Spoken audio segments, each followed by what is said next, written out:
sistem informasi terintegrasi yang dirancang untuk mengelola dan mengotomatisasi berbagai proses bisnis utama dalam sebuah organisasi atau perusahaan secara menyeluruh. Sistem ini menghubungkan berbagai fungsi dan departemen seperti keuangan, produksi, persediaan, sumber daya manusia, penjualan, dan distribusi dalam suatu platform terpadu sehingga data dan informasi dapat mengalir secara lancar atau bagian dalam perusahaan, yaitu the evolution from enterprise system. Yang pertama yaitu ES. Pertama menggunakan arsitektur mainframe dengan komputer pusat yang terhubung ke sejumlah terminal. Tahap kedua pengembangan ES adalah penggunaan arsitektur client server yang mendistribusikan beban kerja aplikasi ke beberapa server aplikasi yang lebih kecil. Dan tahap terakhir yaitu tahap ketiga, pengembangan ERP adalah penggunaan sistem berbasis web untuk mengintegrasikan beberapa aplikasi client server dan membuat perusahaan aplikasi. Selanjutnya, kita masuk kepada jenis-jenis sistem perusahaan. Yang pertama, Enterprise Resource Planning System atau ERP. Itu merupakan sistem terintegrasi yang mengelola berbagai aspek bisnis seperti keuangan, produksi, SDM, dan distribusi dalam satu platform terpusat.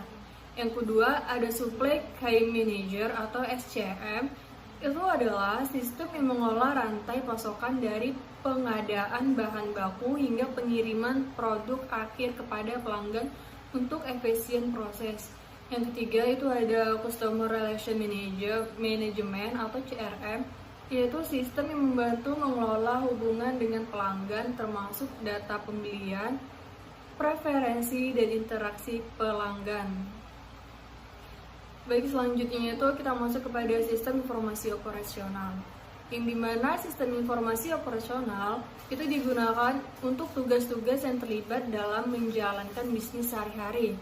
Ada 3 jenis sistem operasional. Yang pertama, sistem memprosesan transaksi atau TPS yang digunakan untuk mengelola pertukaran informasi dan dana antara perusahaan dan pihak ketiga serta pelanggan, pemasok, dan distributor. Yang kedua, sistem otomatis kantor atau OAS yang digunakan untuk mengelola fungsi administratif di lingkungan kantor. Yang ketiga, itu sistem kontrol proses yang digunakan untuk mengontrol pembuatan barang. Selanjutnya yaitu sistem informasi manajemen. Sistem informasi manajemen adalah sistem yang memberikan umpan balik tentang aktivitas organisasi dan mendukung pengambilan keputusan manajerial. Jadi ada 3 jenis sistem informasi manajemen. Yang pertama yaitu sistem pendukung keputusan atau Decision Support System yang disingkat dengan DSS. Jadi fungsi utama dari DSS yaitu untuk membantu dalam pengambilan keputusan semi terstruktur dan tidak terstruktur.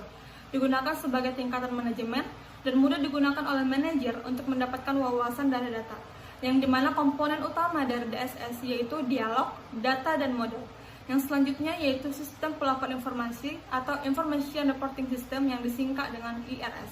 Jadi fungsi utama dari DRS yaitu digunakan untuk menghasilkan laporan yang membantu dalam pengambilan keputusan sehari-hari. Jadi laporan dalam IRS itu ada 2. Yang pertama itu laporan periodik, yang kedua itu laporan pengecualian.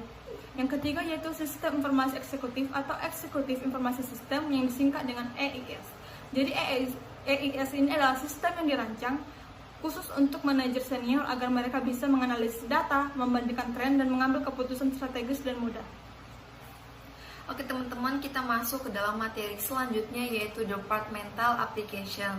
Yang pertama HRM atau bisa disebut dengan Human Resource Management, di mana manajemen sumber daya manusia adalah tentang memastikan bahwa karyawan organisasi memiliki keterampilan dan alat yang dibutuhkan untuk memenuhi tugas strategisnya. Nah, kebutuhan informasi untuk sistem SDM yang pertama adalah analisis dan desain pekerjaan, yang kedua manajemen pekerjaan, yang ketiga rekrutmen. Kita masuk ke dalam sistem informasi pemasaran.